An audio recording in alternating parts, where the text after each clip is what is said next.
From LA to Chicago to New York. Noise is one big reason why 1 in 3 American adults doesn't get enough sleep. You might have an upstairs neighbor that has loud shoes, garbage trucks at 3 in the morning, ambulances, fire trucks. Psychologist Matthew Eben learned all about noisy nights years ago when he bought an apartment in Queens, New York. It was unbelievably loud. It was about a half block away from the LIRR. The Long Island Railroad. Exactly. Oh, that's loud. There was a bus that went up a hill in front of the apartment, and there was an ambulance that liked to park across the street. This is torture. It was torture.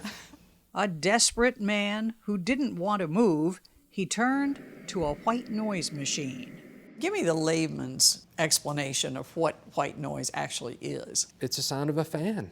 It's the sound of an air conditioner. So if you have a constant noise, which is a little louder than these intrusions, you won't be woken up by the intrusions. It seems odd in a way that the solution to too much noise is more noise. Right. That paradox intrigued Eben, Yes. a sleep specialist at Weill Cornell Medicine and New York Presbyterian. His research confirmed white noise's potential benefits. What we found in our study is they slept more in general with the white noisemaker than without it. And they also fell asleep a bit faster.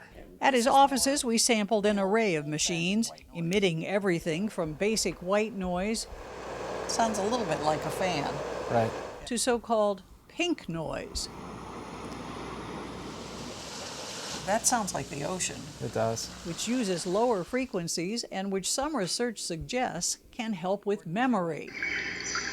What's that? It sounds like a tropical rainforest. And then there were a bunch of other random noises. Loud rain. Yeah, loud rain. Oh, I'm not even going to guess what that is. It sounds like a heartbeat. Is that going to help anybody sleep? I wouldn't use that. But white noise is often just what the doctor ordered. So this is sort of a lullaby for adults, right? Yeah, I guess Is that so. fair? I think that's fair.